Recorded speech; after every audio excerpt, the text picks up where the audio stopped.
Welcome to the Air Raid Hour, a Cover One Network podcast. Here are your hosts, Judge Mathis and Tilt Money.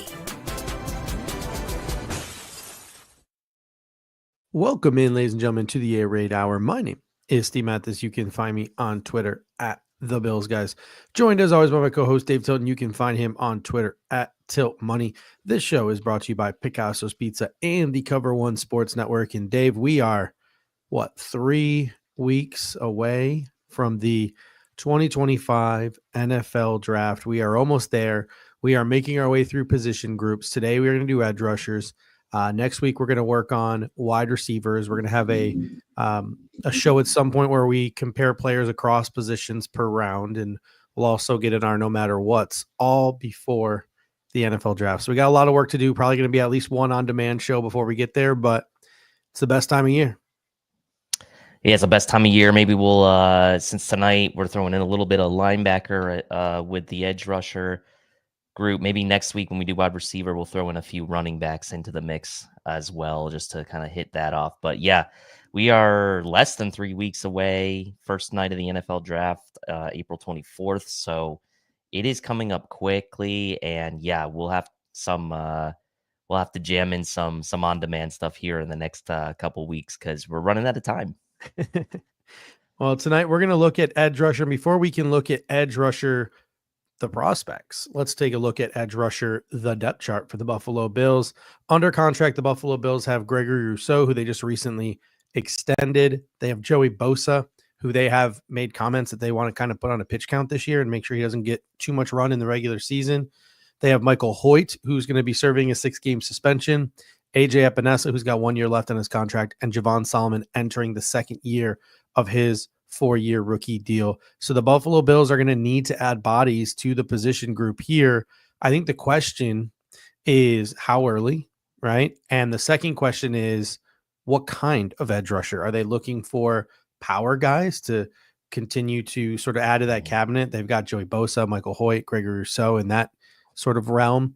Or are they going to look to add some finesse guys that maybe fit more into the Javon Solomon sort of niche? So it's going to be really interesting to see where the Buffalo Bills and how the Buffalo Bills want to address the defensive end position. It's really interesting because on the surface, you'd look at it and you'd say, okay, well, they have power guys like Bosa and Rousseau and Epinesa, and they really only have the one, what we would consider, and we use this term like bendy or edge type of guy in the room. In Solomon. Von Miller's no longer here, obviously. But at the end of the day, also, you have Joey Bosa, who's only here for 1 year. Now, they've made comments around, hey, depending on kind of how things go, like they might be interested in bringing Joey Bosa back beyond 2025, but we don't know exactly how that's going to play out with his health, and that was the gamble, right? AJ Epinesa is going into the last year of his contract, and right, so really the only guys you have for term on this team are a young Javon Solomon, who was a 5th rounder going into his second year, and Gregory Rousseau, who you just extended. So a case could be made that you would still potentially be looking for a power rusher for the future, and right, to kind of like fill that gap, but depending on what happens beyond 2025. So I think really all options are kind of on the table for the Bills at this position. And for me, obviously, I'm going to be really focused on the production at the collegiate level. That's going to be something that maybe I've pay a little bit more or put a little more stock into this year, maybe than I have done in prior years. But really, I think, and we'll probably see from the comment section as well, that you could justify going any number of directions as far as archetype, as far as the type of edge rusher and that. So it'll be really interesting to see when the Bills do address this position in the draft. Yeah, I mean, there's a chance somebody could fall into your lap at the tail end of round 1. Like a guy like Michael Williams might be very hard to pass up if he's on the board. He's a power player. Shamar Stewart, if he's somehow still on the board, kind of a hard player to pass up. Same with Mike Green or Donovan Izaraku, like Nick Skirton. These are guys at 30 that might be tempting for the Buffalo Bills, mostly because a lot of them seem like they're going to be pretty much like game ready. Like they have a ceiling, but they also have a floor that's going to allow them to play right away. But then in the second round, it gets super interesting with some of these names, right? Olu Oladejo is a big name from UCLA that has come about because he's doing a top 30 with the Buffalo Bills and he's getting first round buzz from some insiders. He's got a really good agent, that kid. I'll tell you that right now. Getting a lot of first round buzz from some of the draft insiders and the draft pundits. The guy's played edge rusher for 10 games in his collegiate career. Literally 2 games into the season for UCLA, he switched from off-ball linebacker to edge rusher. Now, I think right away he could help you in run defense, but his pass rush plan is not where you need it to be for him to step onto the field. So a guy like Olu Oladejo, very high ceiling, very intriguing prospect. I liked him when he was like a 4th rounder, but now that he's like in the 2nd round conversation, if you're the Buffalo Bills, if you're in this window, can you draft a guy who might not be able to give you pass rush production right away? Then you look at a guy like maybe JT Tuamalu out of Ohio State. Not as high of a ceiling, probably much higher of a floor, is probably going to be able to contribute right away. Like, so weighing like guys like Tuamalu from Ohio State versus guys like Oladejo from UCLA, that's the kind of conversation the Buffalo Bills, I think, are going to be having in that room.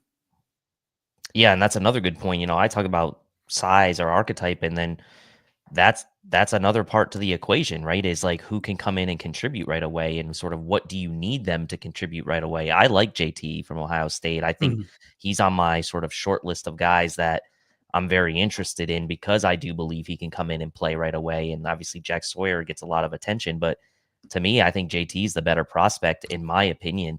And I think he would fit what the Bills really would want to do. But yeah, there's a lot of guys like that where you kind of have to have that discussion around like how long are you willing to wait for a ceiling versus a guy that you want to have coming in right away to play. And probably more so for edge maybe than any other position we talk about other than maybe corner.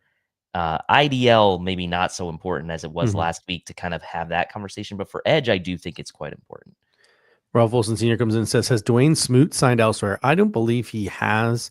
I haven't checked lately, but there are a number of pretty decent edge rushers, like veteran edge rushers that could be like 1-year stopgaps that are still on the market, you know, per a lot of the websites I'm looking at.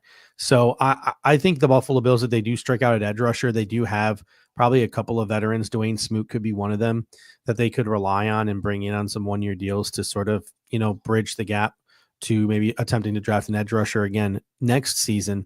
But if you're the Buffalo Bills looking at this edge rusher class, me and you were just talking before the show started, like, whew, that was a lot of names we had to get through. That was a lot of notes that we had to take. This is a pretty deep edge class that we are going to talk about tonight.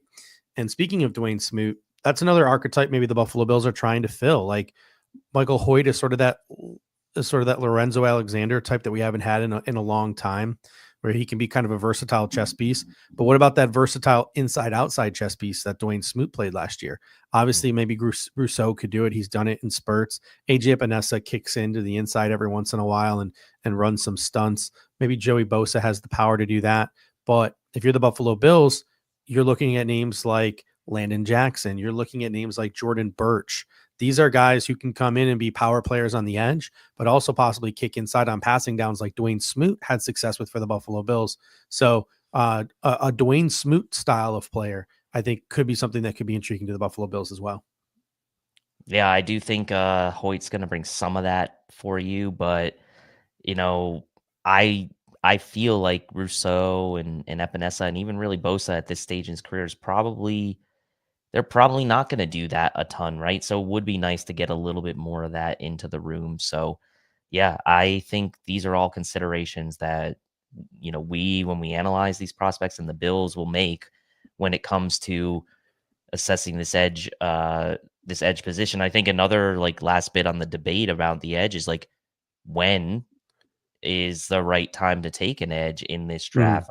Like some people will say like you got to take one as early as 30, or you should, or you could. But then if it doesn't fall in your lap the right way, like could you see the Bills passing on an edge rusher until, God forbid, day 3, right? Like, I mean, it's just an interesting position to assess. Still feels like it's a pretty big need for this team, especially beyond 2025. So that is a fun debate, as well as when do you pull the trigger on an edge player? All right, we are going to get into all of the prospects across the edge rusher sort of value projection board.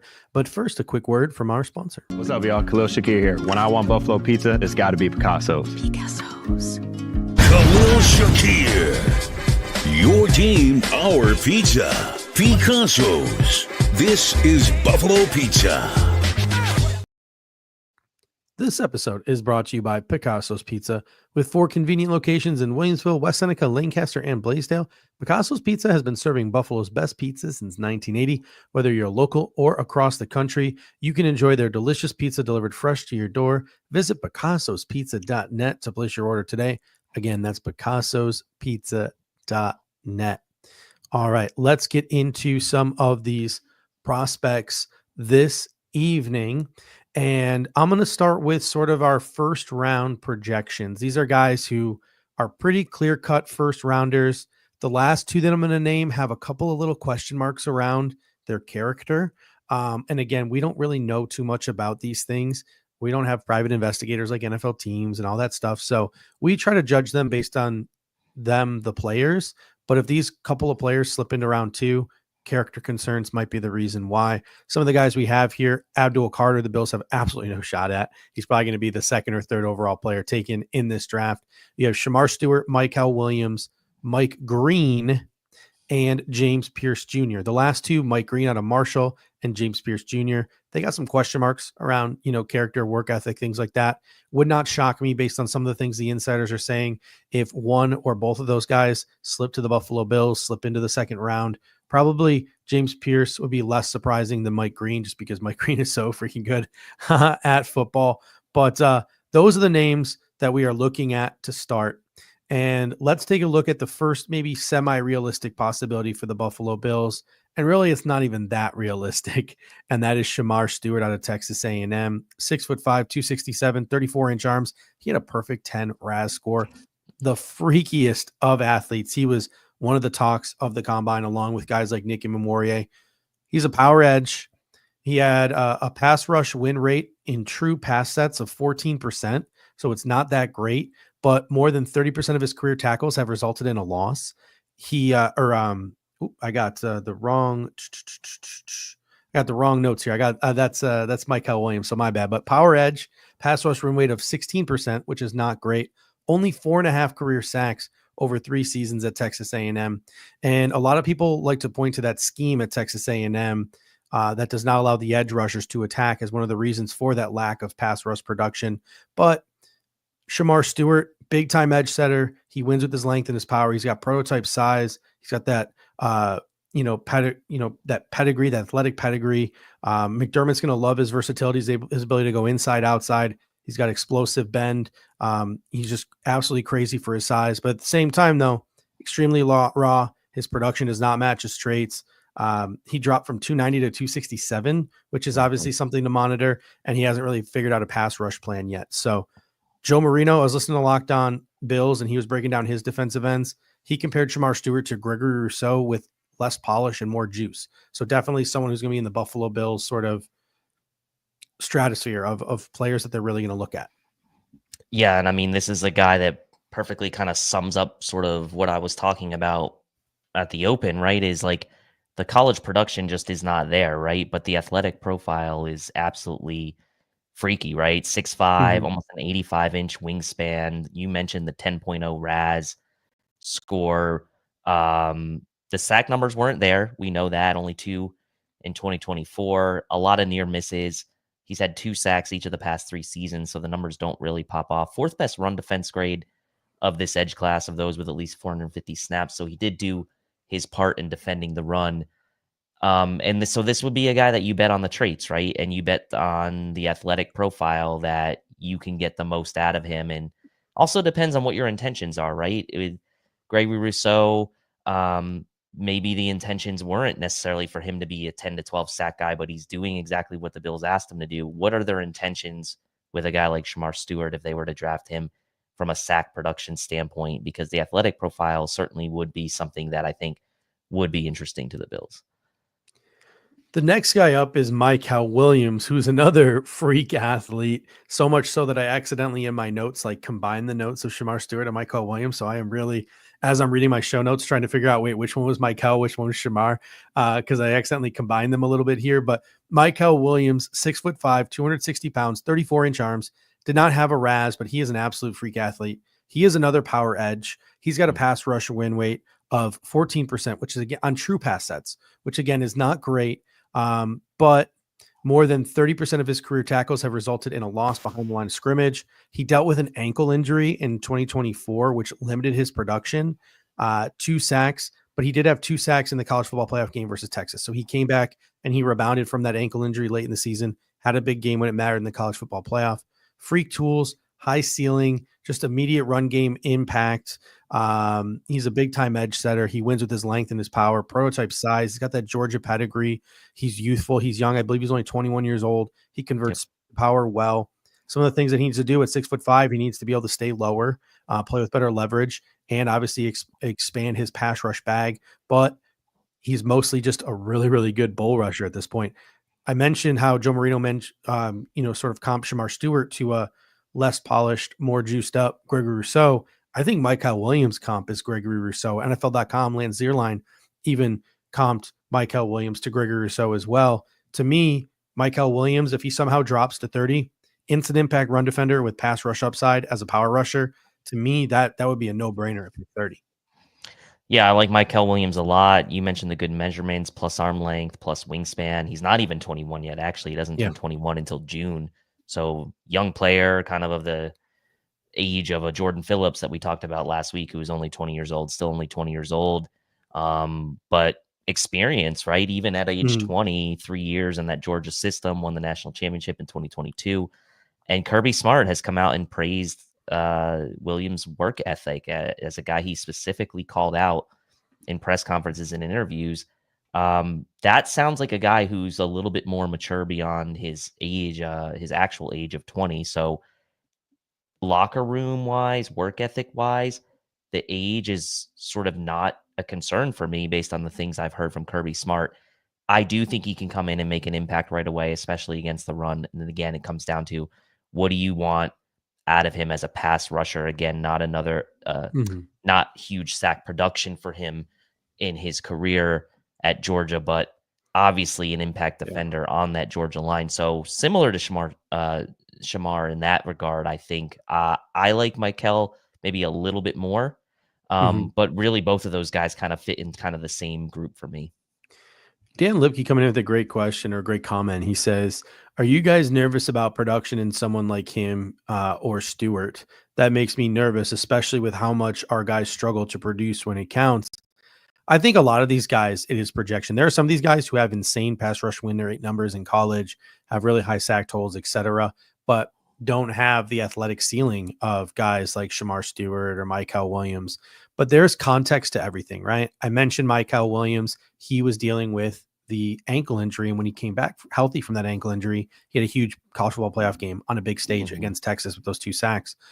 You talk about Shamar Stewart, right? All the reports coming out is that if you are an elite athlete who wants to be drafted high along the defensive line, you should maybe consider not going to play for Mike Elko at Texas A&M, just because they don't really let their defensive ends penetrate and get upfield and do some of the things that they can do to rack up those statistics. They ask them to play a different type of game and an edge setting type of game. So there's that context there. You look at guys like Jordan Birch and you look at guys like Landon Jackson, who we're going to talk about in a little bit. They played a lot of 4-eye in college. So they played closer to the guard and didn't get a chance to sort of get into that wide 9 or get on the outside shoulder of the tackle and rush the passer. So that's going to affect their pass rush win rate. That's going to impact their sack totals.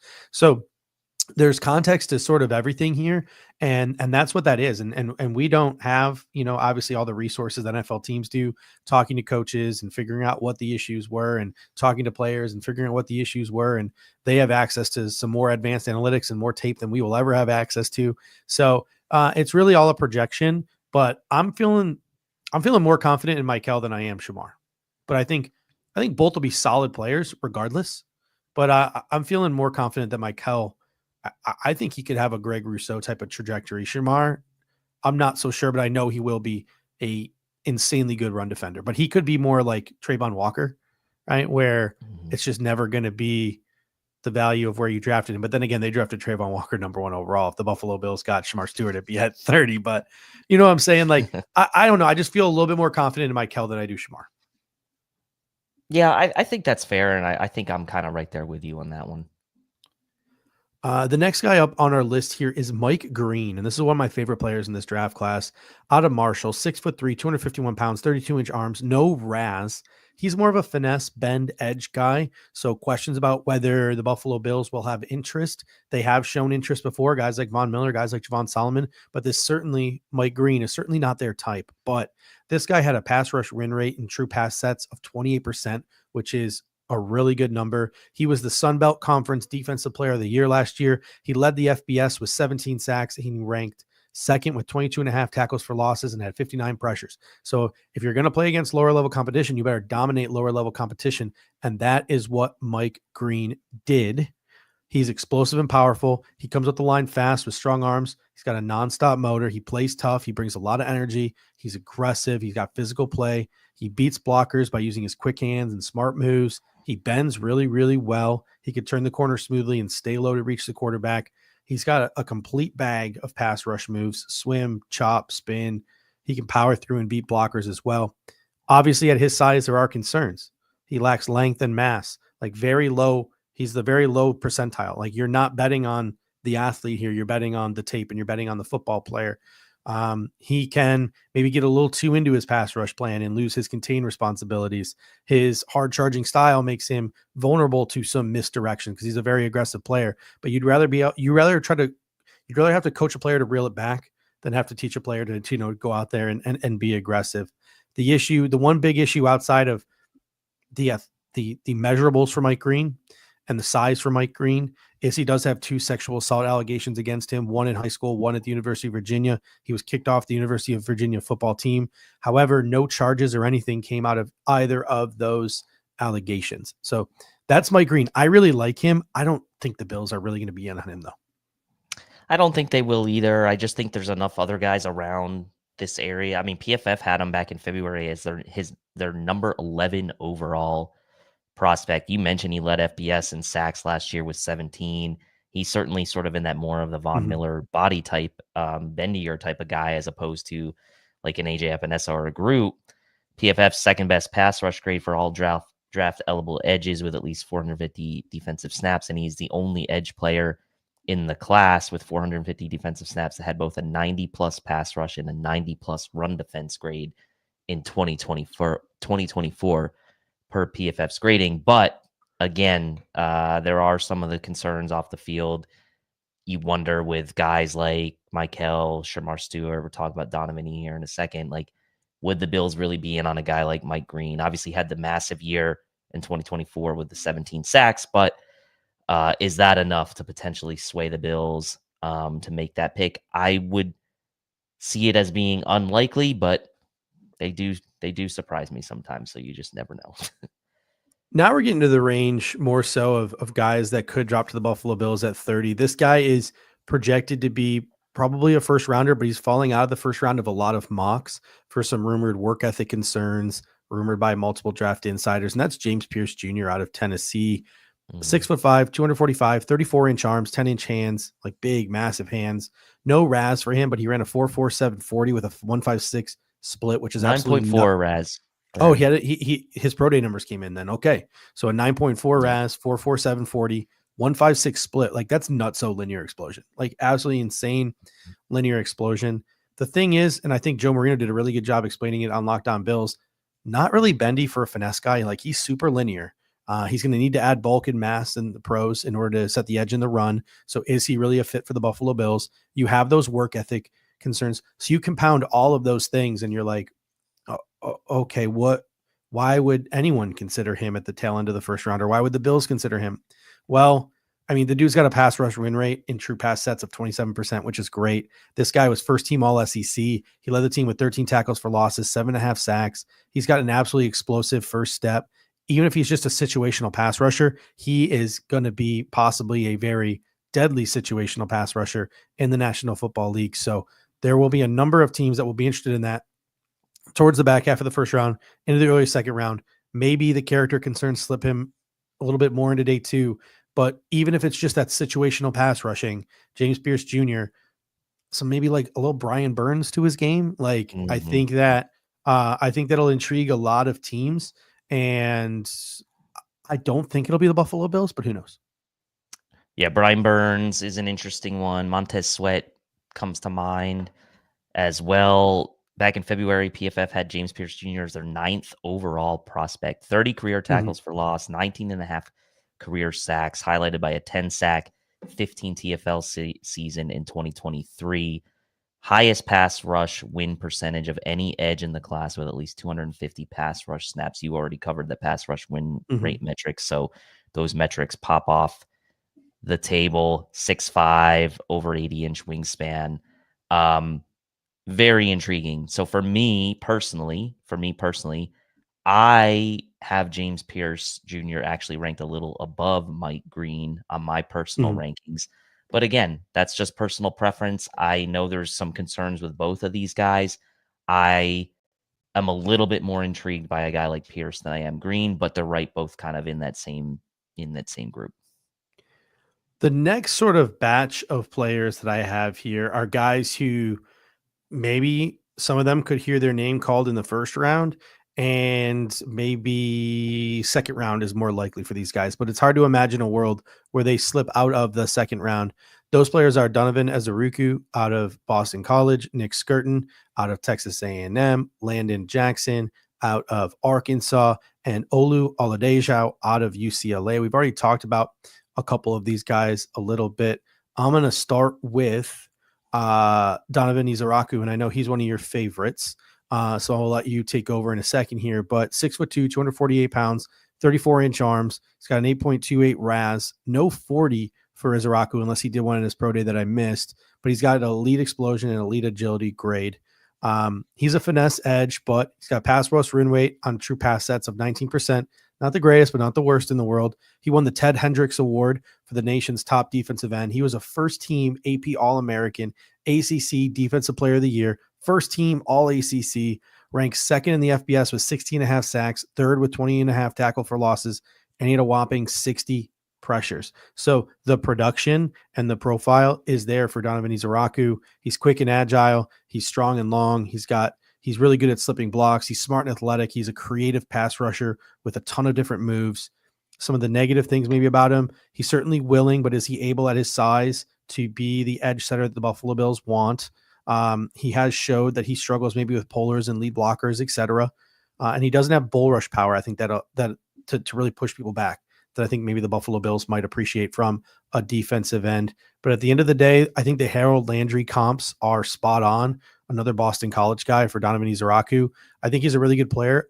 I would be all over him at pick 30. I would really hope the Buffalo Bills would look past maybe some of the couple of minor deficiencies that might not be in their wheelhouse and draft a guy like Donovan Izaraku if he's on the board. Yeah, big fan. Obviously, he's going to be on the short list for me as a no matter what candidate at the edge position. I do think he's going to be sort of right in that realm into the late 20s, round pick 30 for the Bills. If he was a little lengthier, he'd probably be getting picked higher. He's only 6'2" and a half, under 250 pounds, 248. But he does have long arms, almost 83-inch arms. He's the only edge player in this class under 6'3" with 34+ inch arms and an 80+ inch wingspan. And he led the edge class in QB hits in 2024 with 14 sacks in 2024, third most in the class. And just an absolute insane production throughout his career, 47 career tackles for loss, 30 career sacks at BC, had 21 tackles for loss last year, which is just insane. And so for me, the length is probably where going to maybe some teams are going to look at and say, hey, that's not worth a pick in maybe like the top 20, but certainly for me is worth pick 30. This is the type of player I personally want the Bills to go after at the edge position. A guy with this type of production, he can get into the backfield, he can get to the quarterback, he's got the repertoire, as you mentioned. And for what the Bills need, a guy that can get to the quarterback and bring the quarterback down. If he has some issues, maybe in some other areas with length or whatever, I'm willing to kind of look past that for this pick at pick 30. So he's firmly on my short list for pick 30. A big fan. The next guy up is Nick Skirton out of Texas A&M, formerly of Purdue. 6'3", 257 pounds, 33-inch arms, 10-inch hands. No RAS from the combine. Again, maybe he did some stuff at his pro day, but I have not had a chance to sort of synthesize that data. So no RAS for Nick Skirton that I know of. He's sort of a power edge, but he weighed in at the combine at 257, which was markedly down from what he rumored to play at, like which was like in the 270s, close to 280. So it'll be interesting to see what Nick Skirton's playing weight is. He had a pass rush win rate on true pass sets at 20%, which is pretty good. 2024, he was first team all SEC, led the team with 14 tackles for losses. He had 5 sacks and 36 pressures. As I noted, though, with Shamar Stewart, people really question A&M's scheme for defensive ends and how aggressive they allow them to be, because Skirton transferred from Purdue, and in 2023 at Purdue, he was second team All Big Ten, tied for eighth in the FBS, yes, with 10 sacks. He was also this year a finalist for the Lott Impact Trophy, which goes to the top defensive player who exhibits integrity, maturity, performance, academics, community, and tenacity. So that's definitely something that'll be in the Buffalo Bills wheelhouse. Seems like a real character guy. All the scouting reports I read talk about what a character guy he is. He moves really smoothly. He changes directions easily to chase down plays. He plays with power and aggression, fighting through blockers. He's disruptive and he's hard to block. Most teams, when they played Texas A&M, were giving extra attention to him and not so much Shamar Stewart. He's a smart rusher who sets up his moves and keeps his blockers guessing. Like, you never see him run the same two moves consecutively. He's quick and skilled with his hands. He uses spins and his creative steps to get inside. Thing he does is he will struggle to set the edge at times. He looked better in 2023. NFL.com has an anonymous quote from an AFC regional scout that says, he plays his tail off, and he's always in the middle of everything. He's a force player like George Karlaftis was coming out, which makes me think that maybe he'll have to pack on a little bit more weight. But Skirton has a little more rush to him. Lance Zierlein comped him to Trey Hendrickson, which I thought was kind of lofty. But maybe if he packs on a couple of pounds and can still maintain sort of that speed and agility and things like that. We have Ryan Nielsen here, who was Trey Hendrickson's line coach at New Orleans. So maybe as he gets into the scouting process, if he's involved in the scouting process and he sees a guy like Nick Skirton, if he sees what Lance Zierlein sees and sees some Trey Hendrickson into his game, maybe a guy like Nick Skirton could legitimately be on the board for the Buffalo Bills at 30 or at pick 56. He certainly could be. And came in, weighed in at the combine at 257, which was it was probably 20 pounds lower maybe than some were expecting. I think PFF and his team site had him at 280. 6'4", 280, which is obviously a bit generous because he came in at 6'2", 3/8, so not even 6'3" for him. Obviously had a more productive season in 2023 at Purdue, and we already talked about some of the issues maybe with A&M, but 19 tackles for loss and 16 sacks over the past 2 seasons, including the 10 in 2023. Top 10 in pass rush win percentage of all draft eligible edge with at least 250 pass rush snaps, so that pass rush win rate was still there, even though he did only have the 5 sacks in 2024. I'm a fan of Skirton. Him and Donovan E are kind of in that same grouping for me right there. Certainly high character, and certainly I think would be a fit in the locker room based on sort of all the reports we were reading. So I'm a fan. I think for me, I have Donovan E just slightly higher than him, but I certainly wouldn't scoff at a guy like Nick Skirton. Next up on the list here is Landon Jackson out of Arkansas, 6'6", 264 pounds, 33-inch arms, 10-inch hands, big hands for Landon Jackson, 988 RAS. He did not do agility though, but he did agility as pro day. I don't have the numbers, but people were saying it was a decently impressive agility, and they showed the video of the agility workout and it looked good. So Landon Jackson is everything you look for in an athlete. He is sort of that prototypical power edge that the Buffalo Bills look for. He's got a pass rush win rate on true pass sets at only 16%, which is not good. But again, there's context to all of this. And the context here is that Landon Jackson played a lot of 4-eye, and he's got a lot of 4-eye on his tape, which is not a role he was going to play in Buffalo, and is a role that is going to minimize your pass rush production. In 2023, he was first team all SEC. He led the team with 13.5 tackles for losses, 6.5 sacks. He added 40 pounds before that season, and he has been playing at that 264 for 2 seasons now. This past season, he was second team all SEC. He led the team with 6.5 sacks, had 9 tackles for losses, and 35 pressures. This is a guy, he's going to set the edge for you and be a really good run defender. He's got high IQ, good motor, active hands. He's going to win with power. He's not going to win with finesse. he wrecked Alabama in 2023 with 11 tackles and 3.5 sacks. And I feel like the Buffalo Bills follow that Alabama program very, very closely. It seems like they always have scouts or Brandon Bean, et cetera, in attendance at those Alabama games. So whether they were specifically at Arkansas, Alabama, I don't know, but I feel like the Buffalo Bills probably have their hands on that tape, probably have their hands on, or probably had hands on deck in the stadium when that game was occurring in some way, shape, or form. So big games for guys on big stages or against big opponents always seems to be a selling point for the Buffalo Bills. We've seen that in the past. Landon Jackson has that on his resume against Alabama in 2023.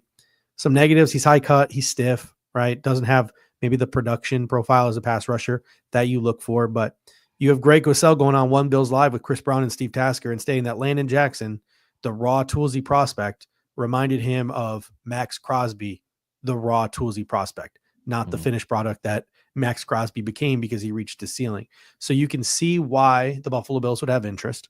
And I think you can also see why some people like myself think he might be more of an option in the Buffalo Bills' eyes at 30 than fans want him to be, even though I would prefer him, and I think you would prefer him at, say, pick 56. Yeah, he'd be someone I'd want to perfectly pair with, like if you went for a Trey Amos or a Chevon Rivell at pick 30 and you were able to kind of come back and get Landon Jackson there in the second. That would be, I think, ideal. I mean, other than Shamar Stewart, he's the only edge player in this class with an over 83-inch wingspan, so he's got that length. Tested well at the combine. He was a clear combine winner. Obviously, we talked about that in the recap. 9.78 RAS, second best broad jump of all edge players at the combine as well, only behind Shamar Stewart, and did meet with the Bills at the combine, as we know. Good Senior Bowl game, came on that week of practice after a slow start, but ultimately ended up in a good actual game as strip sack in the first half of that game. So showed up there as well. And you mentioned the game against Alabama. So I do think he's on the Bills' radar. I think it would be naive to think he's not on the Bills' radar. I think the question will be, where is he on the Bills' radar as far as which pick, and maybe the Bills could find themselves in a situation where maybe it's a situation where they move down from 30 into the mid 30s, maybe, or the late 30s and land a guy like Jackson while picking up an extra third rounder. So certainly on my radar for the Bills. Wouldn't shock me at all if they did take him at 30, although, like you said, I would prefer it if it was in the second round. Next up is UCLA edge rusher Olu Oladejo, 6'3", 259 pounds, 33-inch arms, 998 RAS, even though he did not do an agility. This is another guy who's sort of a power edge. He led the team with 13.5 tackles for loss, 4.5 sacks, and started all 12 games this season at UCLA. But the thing with Oladejo is he played off-ball linebacker his whole career. It wasn't until the final 10 games of this past season that he started to play edge rusher. So this is a total projection. Back at the Senior Bowl, when I was like, hey, this guy could be like a nice little fourth round get for the Buffalo Bills, I sort of comped him to Jalix Hunt, but then he took over at the combine. He took over with all the top 30 visits that he's going on, including to Buffalo. And now sort of the rumor bill is all swirling that a guy like Olu Oladejo could somehow wind up in the first round. I will tell you this: if he ends up to the Buffalo Bills in the first round, I will be very, very upset. You can like a player and not like where they're drafted. This would be a classic case of that. He's got a pass rate, win rate, true pass sets in college of 10%. Like, that's really bad. Now, he's an instant impact run defender, and you can see the flashes with him as a pass rusher and how you think he's going to turn into a pass rusher and project him as a pass rusher into the pros, but it's not going to be something that happens overnight. He's got to work on a pass rush plan. He's got to work on diagnosing as a pass rusher. Anything, all the technical things he needs work at. It's going to be a time. He's going to be a situational player, I think, for a year or so. But again, maybe I'm wrong, right? Like Jalix Hunt came in and made an instant impact for the Eagles as a rotational edge rusher. Maybe Olu Oladejo can come in and be more of an instant impact player than I am giving him credit for. Maybe that NFL coaching and NFL work in a full off season, because he's never even had a full off season as an edge rusher, can turn him into an instant impact guy. I wouldn't mind him in the second round. I'd prefer him as an early day 3 guy, but Olu Oladejo, I think, is a really fun, intriguing prospect, but just the rumors of how high he's going to go has just got me a little shook right now. It is one of those odd ones where you feel like maybe he does have a great agent, like you said. I mean, back in February, PFF had him as their 133rd overall prospect. I mean, he has good size, right? He's almost 6'4", almost an 83-inch wingspan, about 260, 259, had 2 sacks in the Senior Bowl. So that was nice for him. He did have 14 tackles for loss in 2024 at UCLA, 2 years at UCLA after 2 years at Cal. But again, change positions. Yes, you like the ceiling. No, I don't like the opportunity cost at pick 30. For me, that's too rich for me. Maybe if the Bills, with the Bills' second of their second round picks, or if they find themselves somehow back into the third round, by all means, depending on what they've done to that point, sure. 30 seems a little rich for me for him. I do like him, though.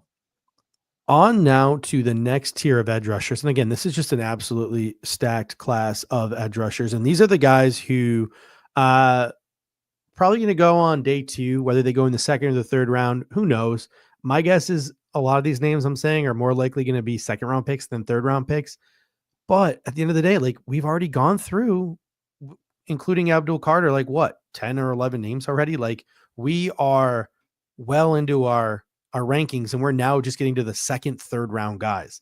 And these are the second and third round guys that I have sort of in this tier. Number 1 is Princely Umanmielen out of Ole Miss, JT Tuamalu out of Ohio State, Josiah Stewart out of Michigan, Jack Sawyer out of Ohio State, Jordan Birch out of Oregon, and Kyle Kennard out of South Carolina. Now, anyone who has listened to this podcast before knows that I am not very high on Jack Sawyer. So putting him in this tier was painful to me because I think he is an early day 3 type of rotational edge, but I'm going tonight based off of where these guys are expected to get drafted. So Umanmielen out of Ole Miss, Tuamalu out of Ohio State, Stewart out of Michigan, Sawyer out of Ohio State, Birch out of Oregon, and Kennard out of South Carolina are in this tier, as well as a name I forgot, Braden Swinson out of LSU.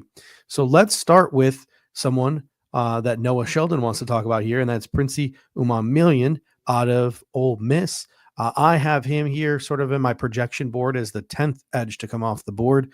He is finesse edge, first team all SEC, tied for 10th in the FBS with 10.5 sacks, pass rush win rate on true pass sets of 27%, which is really, really good. I mean, you look at this guy, he's 6'4", 244 pounds, 33-inch arms. He got an 8.98 RAS. It's the 244 pounds that is going to have you sort of shook if you're Sean McDermott, if you're Brandon Beane. Do you just want to draft a situational edge? Because that's probably what Princely Umanmielen is. He's got speed. He's got a good first step. He's got a good stride. He gets to the quarterback. He's proven in the SEC he can get to the quarterback. Like, don't overthink it. Like, good athlete, good production, good conference. Like, don't overthink it with this guy. He's going to be able to get to the quarterback in the pros. But at the same time, he's very finesse in the run game, and the Bills might not like that from a guy they expect to be an edge setter. His hand usage is not the greatest in the world, and he's very limited in terms of his power. So while he is a very skilled pass rusher, Princely, not so much maybe in the other aspects of the game that the Buffalo Bills might like. I am very, very high on him. I'd be very excited thinking about him getting to the quarterback if the Bills drafted him, but I don't think he's going to be on their board. Yeah, you have Umanmielen there, sort of running mates with the power guy on that line and Jared Ivey, right? Who's the other guy we're going to talk about later. Princely, more of the finesse guy, as you mentioned. But 6'4", 3/8. He is lighter, 244, but 82-inch wingspan, just under a 9 RAS. 3 straight double-digit tackle for loss seasons, 10.5 sacks in 2024.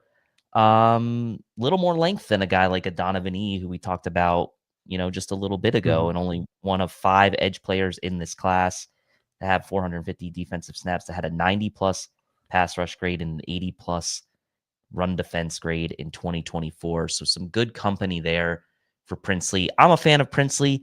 I think that the Ole Miss defense in general, we've talked about this on prior shows with Amos, and now we're going to talk about 2 Ole Miss edge players tonight.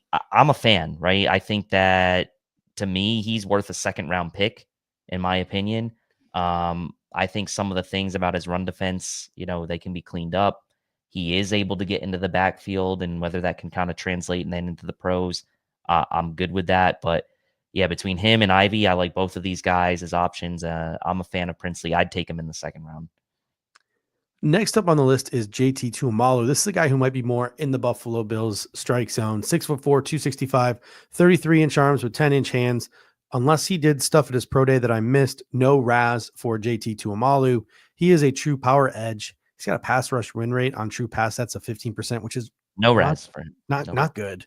3-time though, first team All Big Ten, 12.5 sacks in 2024, 51 total pressures. So box score statistically, he put up some good pressures, some good sacks for the Ohio State Buckeyes this year on the national championship run. He's got really good technique. He's got really good power. He's got really good coordination. His rush plan though is exclusively power. There's very little finesse to JT Tuamalu's game. So to me, he's a third defensive end to me. Like an AJ Epinesa type of player. And there's nothing wrong with that in the back half of the second round or the third round if you have a third round pick, right? But to me, given the room, I want more than that. Like, I want a higher ceiling than I think what JT Tuamalu provides. If they draft him, I won't be mad. I think he'll play a key role, and I think he can contribute right away and be a solid rotational piece. But I just think I want more ceiling than that. Yeah, I mean, to me, JT is the guy of high floor, maybe not the highest ceiling, right? I mean, NFL did their new Combine IQ Next Gen Stats this year. It was the first year they've done that as part of the Combine grading, and JT was their third highest overall score at edge of all the guys at the Combine for their new Combine IQ stats. So that was kind of interesting to me. Had a career high 12.5 sacks in 2024 and a ridiculous 22 tackles for loss, 45 career tackles for loss for this guy. A very solid 4-year career for him at Ohio State. And so I'm a fan. Only JT and Mike Green were in the top 10 defensive graded, run defense graded edge players in 2024, with those with 500 defensive snaps, 14 quarterback hits, was 5th best of the draft eligible edge class. So he's got some good metrics kind of that are in his favor, but I just think you're right. He's never going to necessarily be that high ceiling pass rusher type of guy.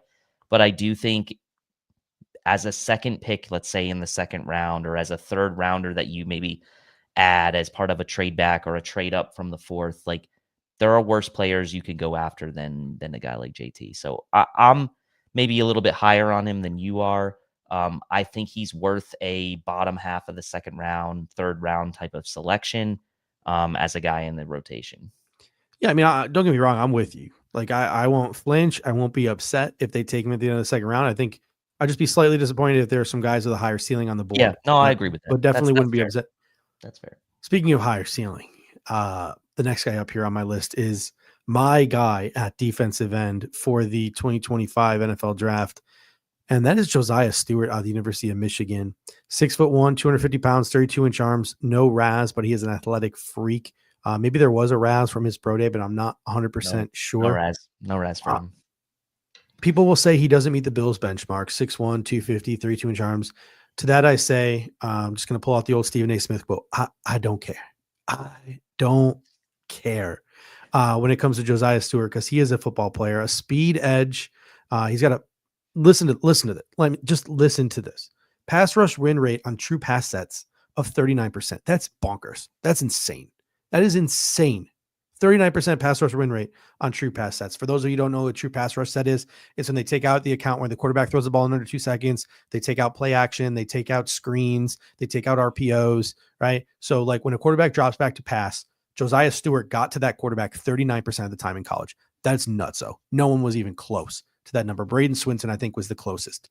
He has 9 sacks and 37 pressures in 2024 with a best-in-class 27.3 pass rush win rate in total. So that's with the RPOs. That's with the 2-second, chucks. That's without all that stuff in there. The guy just literally gets to the quarterback. He was born to get to the quarterback. Multiple people within the Michigan program have stated that he was by far the toughest player in the Michigan program. That is saying something when that is still a whole program recruited by Jim Harbaugh, right? This guy's speed to power is absolutely ridiculous. Just go and search his name on Twitter or search his name on YouTube and just watch him and be blown away with his speed to power. He had 8 pressures, 4 quarterback hits, and 2 sacks versus USC this year. He's got a sophisticated pass rush plan. Like he's got a dip and rip. He's got speed to power. He's got a Euro chop. He's got a ton of different moves. He is a violent player. He was willing to set the edge despite his size. He takes on pullers. He plays 4i at 6'1", 250. They'll put him in at the 4i and he will not be lost in the sauce, right?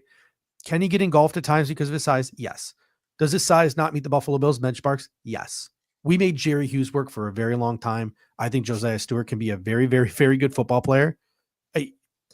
All I want in this draft is our first 3 picks to be defense and those first 3 players to be absolute dogs. Absolute dogs. And you cannot find a bigger dog in this draft than Josiah Stewart.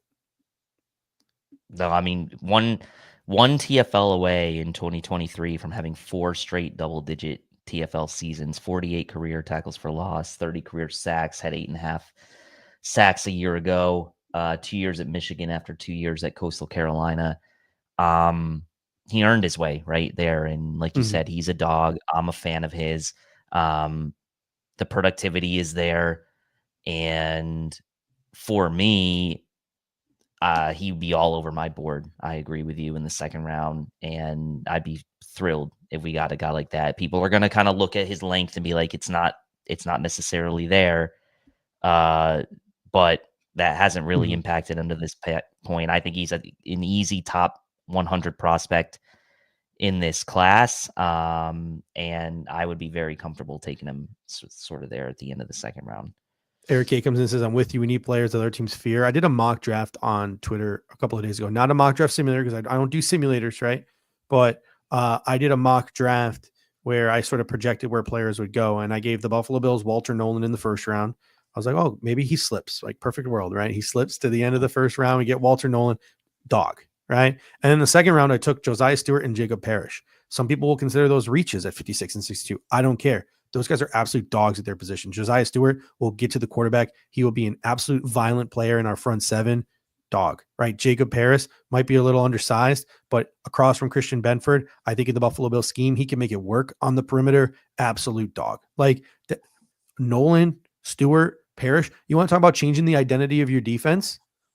Yeah. Those first three picks right there, put that with what you already have, and you have completely changed the identity and the DNA of that defensive unit. And that's what I want the Buffalo Bills to do with these first 3 picks. And I think, people will say, oh, can you do that with rookies, right? If you pick your first 3 picks on the defensive side of the ball, and 2 of those picks are in the second round, and you have the first rounder, yeah, you can do that in one season. And I think the Chiefs won a Super Bowl off of it. Like the Chiefs literally changed the identity of their defense. Like added guys like Karlaftis, they added McDuffie, right? Like they changed the whole projection of that rebuild. And they rebuilt way quicker than everyone thought because of the dogs that they added on that defense in that supposed rebuild year after trading Tyreek Hill. Next guy on the list here would be the opposite of what I want from Josiah Stewart. And some people will say I'm wrong. And this guy is gritty. And this guy is the team leader of the national championship team. But I think there's a lot of fakeness to Jack Sawyer out of Ohio State University. 6'5", 260 pounds. He's got 31-inch arms. To my knowledge, didn't really work out his pro day, so there's no RAS to go off of. He's a power edge.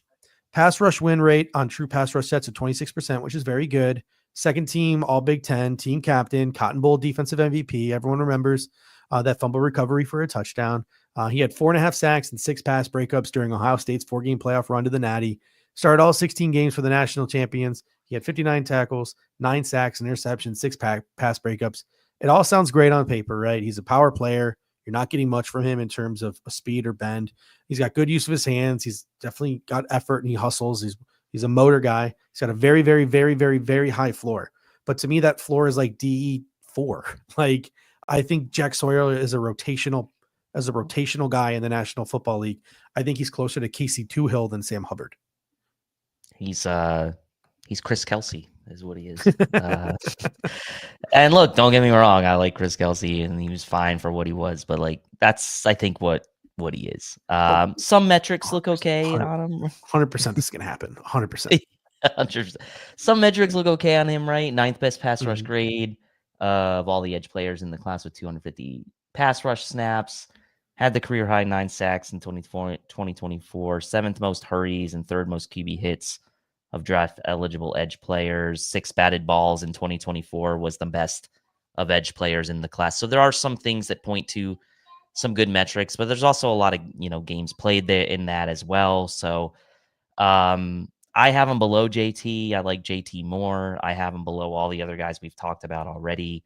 To me, he's like a third rounder in my opinion. As it stands, the Bills don't have a third rounder. So I think anything before the third round for me on Jack would be a little bit rich for me.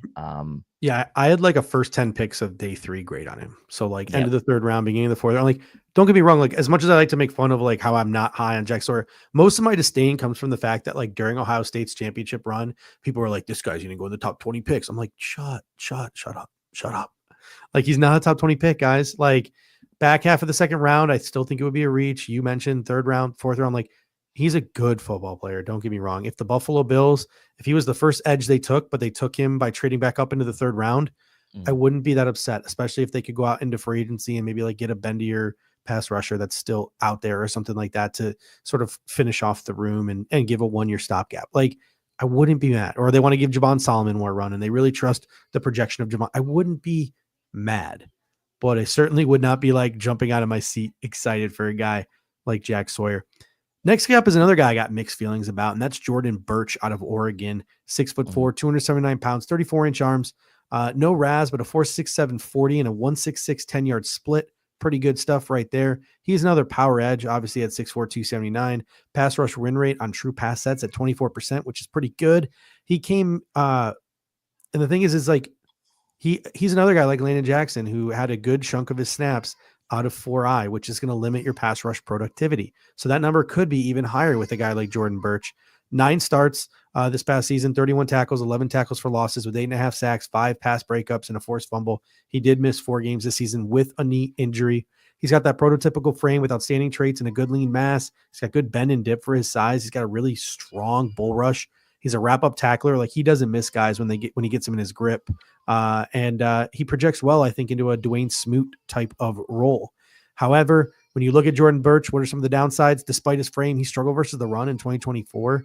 And he doesn't really play with the aggressiveness and the motor that you'd like to see, or at least compared to some of the other guys in this class. Yeah, 6 got the good size, right? 6'4", just under 280. Wingspan was a little lower than you'd probably like to see out of a guy his size, but 4th highest top speed of all the edges at the combine using the NFL Next Gen Combine IQ stats. Transfer from South Carolina to Oregon before the 2023 season, and he played kind of on both sides of the line for Oregon. Played fewer snaps at Oregon than he did at South Carolina in 2024 than he did in 2023. So I thought that was a little bit interesting, but that Oregon line had some really good talent. And then the South Carolina line did as well. So Birch is a guy that for me is on my radar. And I think any of these Oregon players are probably on the Bills' radar. But as I start to look around again, some of the other guys sort of in this neighborhood, like I'd probably take a chance at a guy like Birch over a guy like Sawyer, but like kind of in the same group for me, to be honest, those two guys. You're on mute. Sorry, I got a crying baby. I don't know if you can hear the crying baby in the background, but I got She's crying about Jack Sawyer, I think. Yeah, she heard Jack Sawyer's name and just started crying. The next guy is a guy I think that I've been sleeping on a little bit here. And I know our guy, Randy Hardman, is going to absolutely be in love with this guy. And that's Kyle Kennard out of South Carolina, 6'4", 254 pounds, 34-inch arms, 8.28 RAS. He had a 4.73 40 with a 1.63 10-yard split. That's a really good 10-yard split for that size. He's kind of like a tweener between a power and a speedy edge, because even though he has the size of maybe a guy who could play with some power, he is known to be maybe a little bit more of a finesse guy. He's got a pass rush win rate on true pass sets at 18%, which is okay.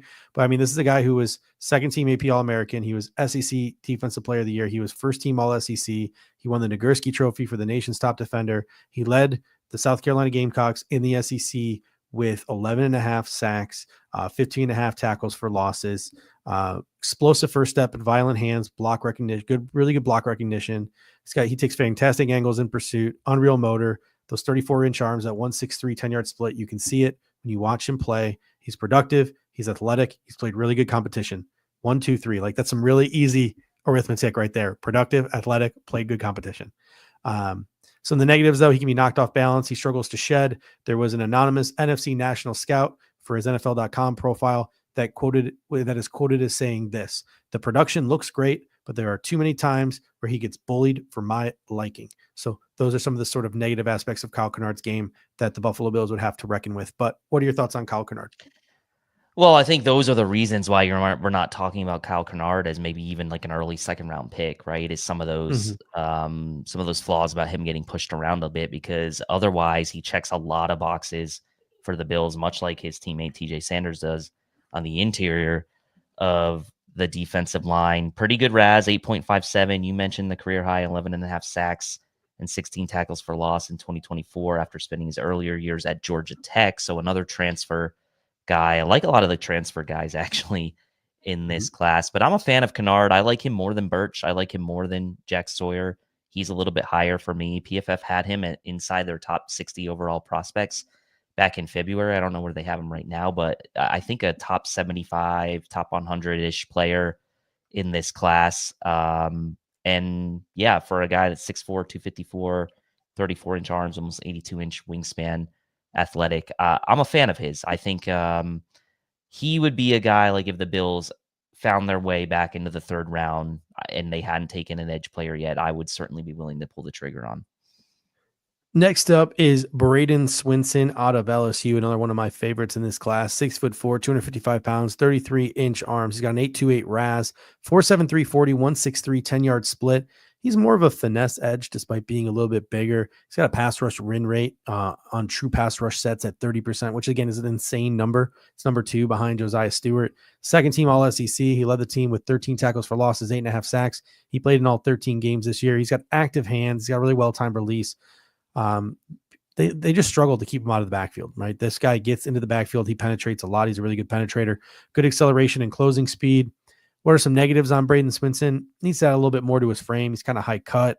His edge setting could be a problem until he adds to that frame. And again, that frame, he can fatigue against bigger players. Being so high cut, he needs to get a better rush plan to combat some of those bigger guys. So I really like Braden Swinson just from the fact that like 30% pass rush win rate and true pass rush sets in the SEC, like don't lie. It don't lie. The guy gets the quarterback. Yep, 12 most stops of all edge players in the class, top 10 pass rush grade of all edge in the class with 400 snaps. You mentioned the athletic testing. He's a guy that I think has certainly risen upwards. PFF had him only as their 184th overall prospect back in February. I think, we're still technically on the tier 1 here on our graphic, but I'd probably put him right in the mix there in an early day 3. To me, he's a solid 4th rounder. The Bills have all those 4th round picks. If they feel like he's there and they haven't addressed the position yet, very comfortable taking him there. And I am, the production in the SEC doesn't lie. So I'm with you on that. I mean, we just talked about 16 guys, right? And those were 16 guys that I had. Like Braden Swinson was in my 2nd, 3rd round tier, but you're right. Maybe he could, because like we just talked about, 16 guys drop into the 4th round, just like these guys that we're going to talk about next, who I think are like 3rd, 4th rounders. Like if they go on day 2, I will not be shocked. If they go in round 4, I will be ecstatic, especially if they go to the Buffalo Bills. And this next sort of group of guys I have is David Walker out of Central Arkansas, Ashton Gelati out of Louisville, Jared Ivey out of Ole Miss, and Barron Sorrell out of Texas. I want to start with my favorite of this group, and that is David Walker out of Central Arkansas. Before Josiah Stewart stole my heart, David Walker was going to be my guy in this draft class. 6'1", 263 pounds, 32-inch arms. He had an 8.62 RAS. He's a true power edge. He had a pass rush win rate on true pass sets of 28%, which is really, really good. He blew up Senior Bowl week, and everyone and their mother wants to comp him to Brandon Graham because athletically, when you put their data next to each other, like they are very comparable in their size, their speed, their vert, like all the statistics, all the RAS, right? Very comparable athletes, Brandon Graham and David Walker. Mike Renner called David Walker's tape, the most dominant lower level tape he has ever seen from a defensive lineman. He had 37 sacks, 151 pressures, and 5 forced fumbles over his last 3 seasons in Central Arkansas. So you're expected to dominate at that level, and he did dominate at that level. He is a true power player. He is low to the ground. He kills people with his bull rush. Like, this is a guy who's he's going to penetrate. He's going to collapse some pockets. Projecting his game to NFL competition, that's a big issue here for David Walker. Getting off blocks in the run game for his size, maybe he might just be a rotational guy. That's another big projection for David Walker. If David Walker hears his name called in round 2, I will not be shocked. We forget about Javon Solomon's tape from a year ago. Come on now. But yeah, no. He well, this is even lower Central Arkansas than Troy. True. Fair enough. PFF's number 1 rated edge player in 2024 of their based on their grading was 20th in 2023, 2nd in 2022, 39 sacks in 45 games played, 12 sacks in 2024. Had a batted ball and a sack during the Senior Bowl as well. So he showed up in that game, showed up in the practice that week. I'm a fan. I think this is a perfect guy that you take sort of in this range as an upside player who has good tape at a lower level competition, has the production at the college level. And like, yeah, you look at it and you're like, okay, he's not even 6'1", but he's, 263. He's got 32-inch arms. He's got the 8.62 RAS. He's got athletic ability. And so certainly a guy that, like you said, I'm willing to take a chance on based on that production. The next guy I have on the list here is Ashton Gelati out of the University of Louisville, 6'2", 264 pounds. He had a 9.75 RAS. So he doesn't have really like the length or anything like that, but he's still a really good athlete. I've officially run out of my show notes, so I'm going to go to some generic scouting reports just as a conversation starter. I've done basic cliff notes work on all these guys, but I just didn't have a chance to get to a lot of these edge rushers before tonight's show. But Gelati is a disruptive and high motor edge rusher with a strong combination of speed, power, and technique. He excels at getting off the line quickly, using his explosive first step to gain advantage against blockers. And with his lack of length, having a really good first step is important. He's got a good arsenal of pass rush moves. Against the run, he displays good discipline, setting the edge and pursuing plays with relentless effort.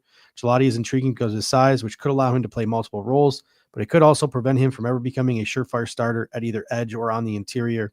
His length could also give him some issues in the run game as well, despite the fact that he's definitely a willing participant. So Ashton Gelati is a very high, I think, floor player. He's a really intriguing player where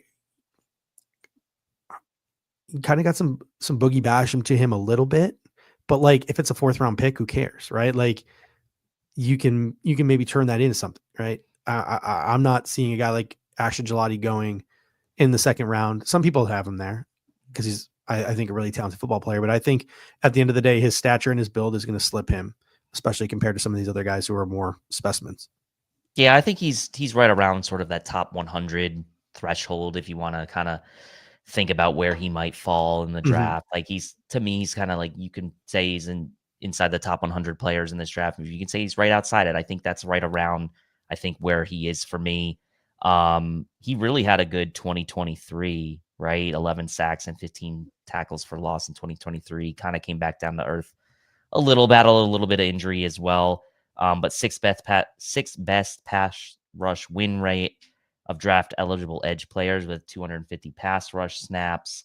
I had made in my notes that I thought he looked like a good athlete before he even had the testing done, and then he popped off with the 9.75 RAS, so that kind of panned out as well. 8th best pass rush grade of draft eligible edge players with 500 defensive snaps. So he's got some advanced metrics that look good. I think 4th round is perfect for him. And again, I wouldn't worry. Yeah, the Boogie Basham thing is kind of an interesting. I meant more like, and I'm going to Ralph Wilson Jr. and Claude Puy are probably raging at me behind the scenes right now with the comments that they had. I meant more from a body type perspective. No, I agree with that. Where it's like, but then again, you could also be like, well, there's like guys like Cameron Jordan who are a little shorter and because Boogie Basham was a little taller.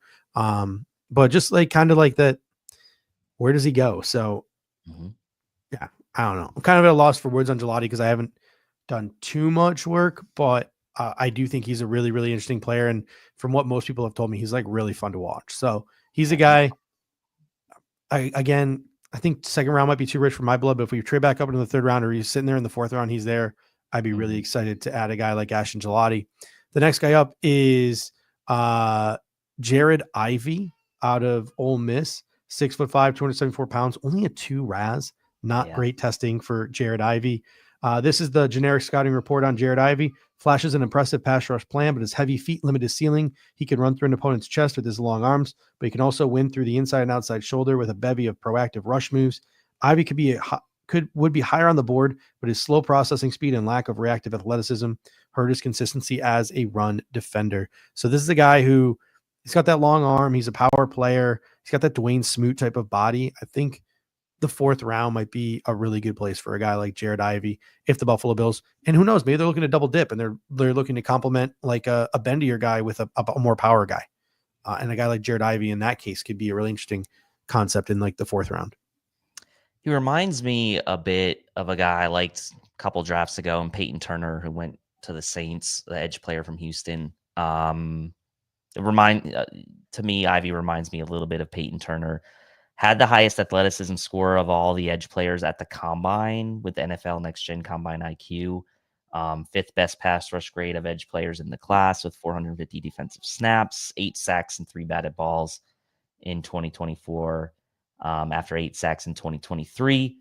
One of only 5 edge players in the class that had a 90-plus pass rush grade and 80-plus run defense grade in 2024. So he's got some good metrics going for him on a obviously very talented defense, that Ole Miss defense that we talk about a lot of their players. I'm a fan of Ivey's. I think to me, he's a top 100 player in this draft. I think late third, early fourth to me is kind of where I'm slotting him for right now. I'm a fan. I'm a big fan of Jared Ivey. Next up, we got Baron Sorrell out of the University of Texas, 6'3", 256 pounds. He had a 9.3 RAS, so a really good athlete. Again, the generic scouting report on Sorrell. He's a 3-year starter at Texas who has an average overall production profile, finishing with 10 sacks and 16 tackles for loss in his final 2 seasons. He's a versatile defensive lineman who can line up at a variety of different techniques and is a consistent pass rusher.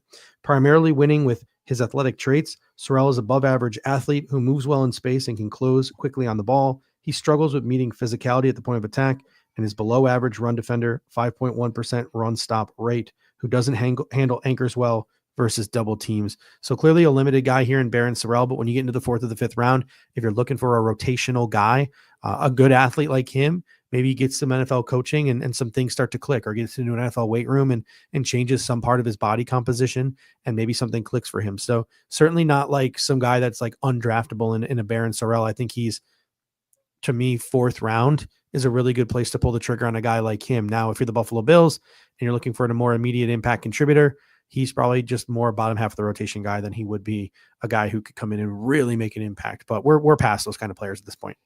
Yeah, exactly. 9.3 RAS, so good athlete, versatile, played out mainly on the outside, but did play almost 100 B-gap snaps in 2024, obviously with guys like Broughton and Collins there on that defensive line, them mixing and matching that a bit. He's somewhat maybe the forgotten guy there, but I like Sorrell. I think, kind of right below the Jared Iveys of the world for me in the 4th round makes a lot of sense to me. And that Texas defensive front obviously was very talented, and he was a part of that. So yeah, I'm with you right there. Now we get to like sort of some of the day 3 guys, and there's still a ton. Like, dude, this class is so loaded. Like, there's still so many names we haven't mentioned yet. Tyler Batty is one of my favorite guys. We're going to talk about Tyler Batty in a second. You got Tyler Barron, who tested off the charts and had a really good week at the Shrine Bowl. You got Antoine Powell-Ryland, who's probably like just a pass rush specialist, but really good at getting to the quarterback out of Virginia Tech. You got Camion Rucker out of UNC, Savion Jones out of LSU, Q Robinson, who's probably a 3-4 outside linebacker out of Alabama, who's got a lot of juice and over 1,000 special teams reps. So that's something really intriguing with a guy like Q Robinson. You got Ja Joyner, who had a good combine. You got Fidel Diggs out of Syracuse coming to Buffalo's local pro day. He is a crazy good athlete. You got RJ Oben, you got Colin Oliver, you got Johnny Walker Jr., who had a big Shrine Bowl week. You got Ahmed Hassanin out of Boise State. Like, there's still like literally a dozen players that we could still have conversations about. Are there any guys left that we haven't talked about yet that you want to stand for, that you want to have a conversation about?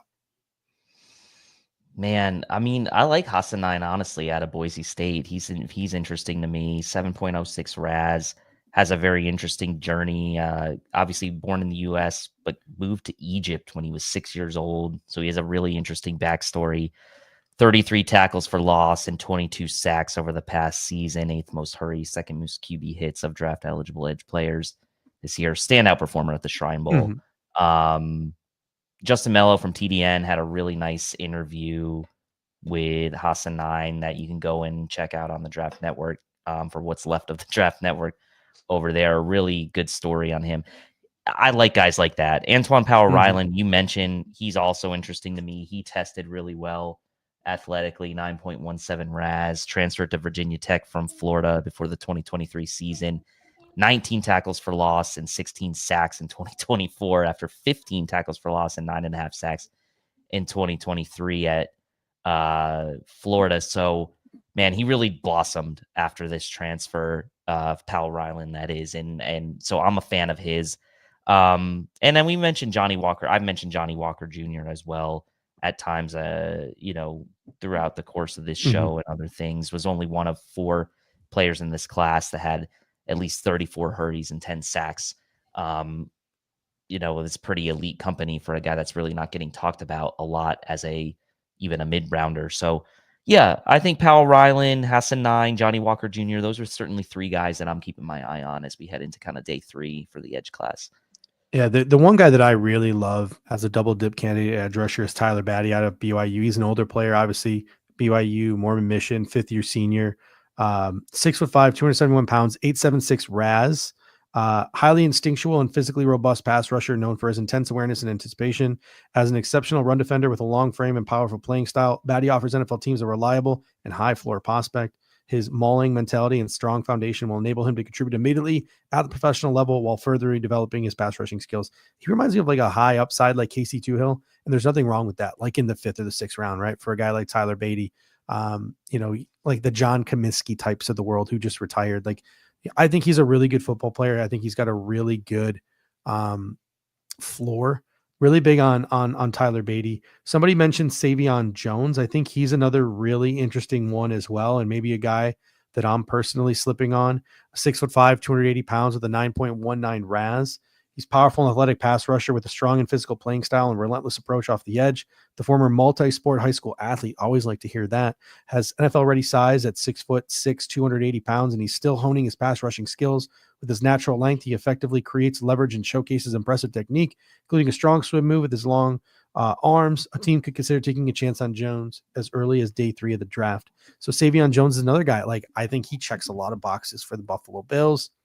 You got Q Robinson, who's more of like a 3-4 outside linebacker at 6'4", 243. But again, he's got a ton of 4-phase special teams experience coming out of that Alabama program. Really high on him. Somebody in the comment section mentioned a player just now. Noah Sheldon says Elijah Williams out of Morgan State. I'm not going to lie to you. I hadn't done any work because I really only done work on combine guys and Shrine Bowl guys and Senior Bowl guys. Noah Sheldon says Elijah Williams. And Dave, listen to this scouting report on Elijah Williams out of Morgan State. 6'2", 288 pounds, 827 RAS. Elijah Williams is one of the most intriguing late round small school prospects in the 2025 NFL draft. He was a full-time starter in his very first season at Morgan State, and he grew to become one of the school's most storied defenders, an all-MEAC first teamer and an HBCU All-American in 2024. After amassing 11 sacks, Williams ended his Morgan State career's all-time leading leader in sacks with 31, tackles for losses 52. At 6'2", 288 pounds, Williams is stout and well leveraged. His production sheds light on his relentless motor, and at the HBCU Combine, he logged solid numbers, among them a 29.5 vert, a 9 broad, a 7.39 3-cone, and 30 bench reps. So that's an impressive guy, like kind of like a shorter, like Daryl. What was his name? Daryl Johnston. Who's that guy we took at the end of the?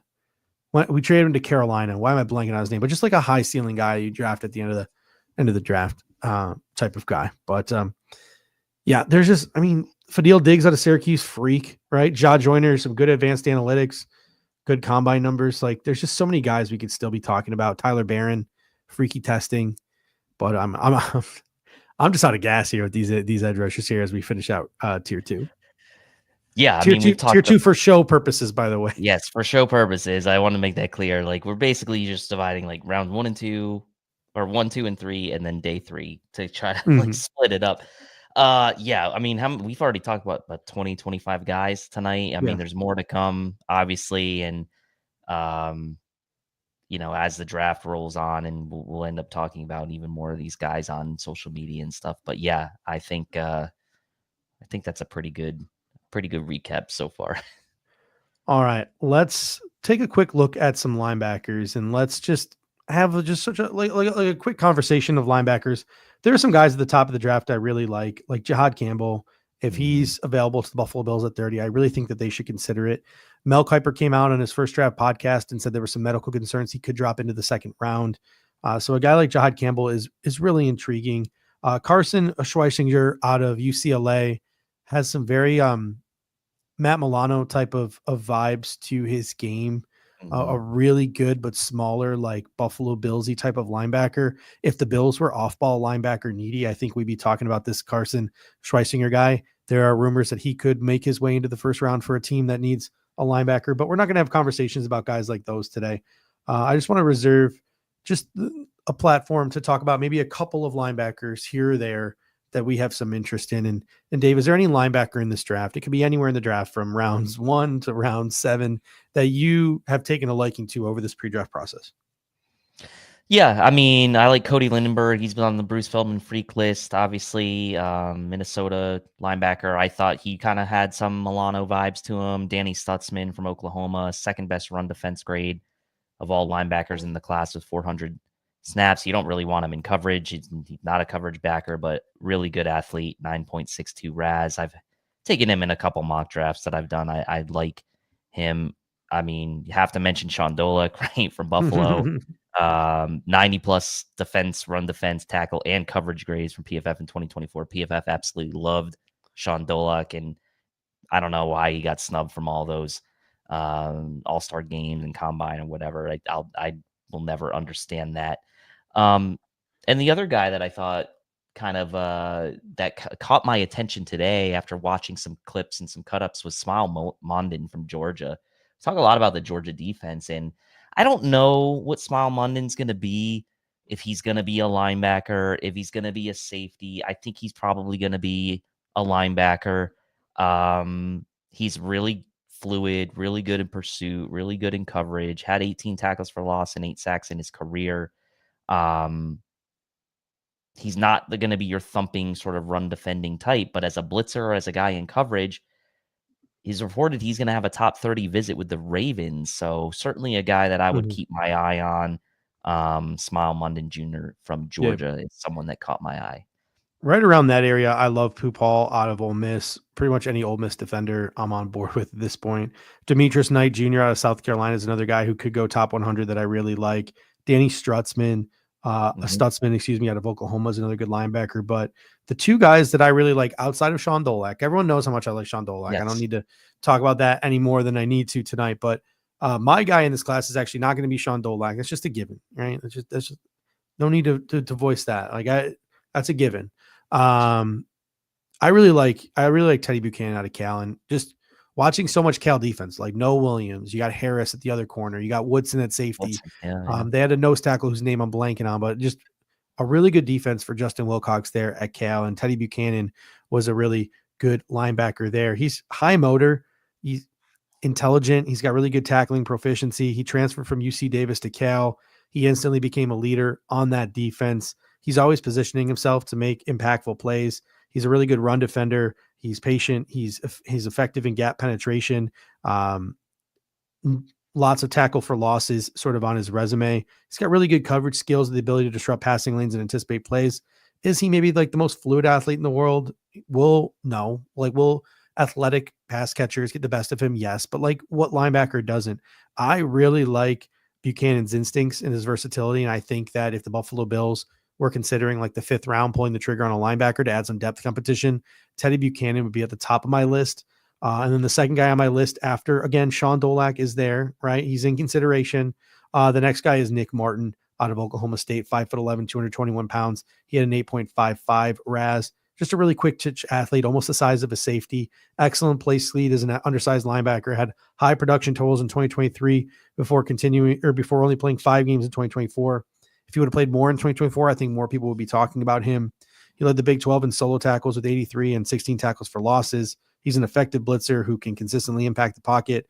30 pressures in 2023 on 98 pass rushing snaps. He's physical run defender who seeks out contact and can beat offensive linemen to make plays. He kind of reminds me a little bit of Terrell Bernard, but the one knock on Martin is he does play a little eye control with a career 13.2% missed tackle rate.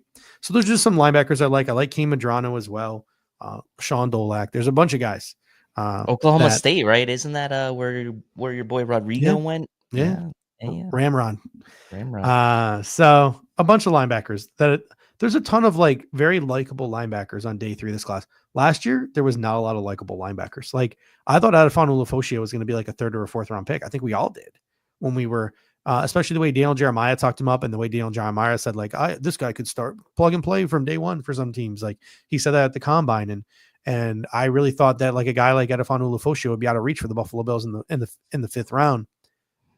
There are some guys who are going to be sitting there on day 3 of the draft that I would love to add as competition for guys like Andreessen and Balon Spector and Olufosio, et cetera. So just a couple of names, and I'm sure everyone else has got some names that they like as well. All right. To finish out the show here, Dave, do you have any final thoughts before we head out of here this evening? Well, I will say this. We are getting into crunch time. We're less than 3 weeks from the draft. We'll, obviously do wide receivers, a little bit of running back next week. I think that people are going to be very surprised or maybe even disappointed if the Bills don't really heavily address defense early on in this draft. And that's kind of been the theme for us as far as leading up to these shows. We're going to talk about wide receiver, obviously, but like corner, interior defensive line, edge, like that's really been the focus and still the apparent needs of this team. I think it's interesting to see what order people like to take those positions in mock drafts and kind of figuring out where the best combinations are. And I think I talked to Pat Moran about this on his show this week. Was like, I like using the mock draft to see like what combinations I like the best, not necessarily to care about whether I'm right or wrong about when guys get picked, but figuring out what combinations I like with this defense. Cause I've been really pretty much going heavy defense with those first 3 picks in almost everything I've looked at. So going to be quite interesting. Yeah, it'll be interesting to throw offense into the into the equation next week when we talk about wide receivers. Maybe we'll even come with a handful of running backs, a handful of tight ends to talk about, as well as maybe the Buffalo Bills could be looking to add a tight end to replace Quentin Morris if Quentin Morris, who's still sitting on the streets, does not return, and maybe the Buffalo Bills looking at a running back competition, obviously with James Cook maybe being traded or going into the final year's contract or holding out, etc. So a ton of possibilities for the Buffalo Bills there. And yeah, it's 3 dogs. That's what I want. I want 3 dogs on defense. So it'll be interesting to see what happens when we throw offense into the equation. But got a couple of shows here before we get to the draft. My voice is shot. So we are just about done here this evening. Thank you guys so much. As always, there are 3 ways you can go about trying to support us here at the Air Raid Hour. Number 1 is you can smash that like button. Super simple. Helps us out with the algorithm. Number 2 is you can click that share button and you can share this with friends, family, social media, whatever. Just let people know what's going on here at the Air Raid Hour. If you think they'll enjoy talking prospects here with us on Monday night or listening on demand. And then last but not least, it would really, really help us if after the show is over and we've completed the recording and we are no longer live, if you go back into the video and leave a comment. It can be any type of comment. It can be a go Bills. It can be a cheers. It can be a comment. It can be a criticism. It can be your thoughts on something we missed or something that we talked about on the show. We do our best to get back to you over the course of the week and respond to you. And it really helps drive the algorithm as well. So thank you guys so much. We really appreciate it. And until next time, go Bills. Go Bills. Thank you for watching tonight's episode of the Air Raid Hour. Make sure to hit that like button on the way out. If you are catching the show on demand, leave a reply in the comments section and we will respond over the course of the week. You can always listen to every episode next day on all major podcasting platforms, including Apple Podcasts and Spotify, by searching Air Raid Buffalo. Thank you for your continued support, and as always, go Bills!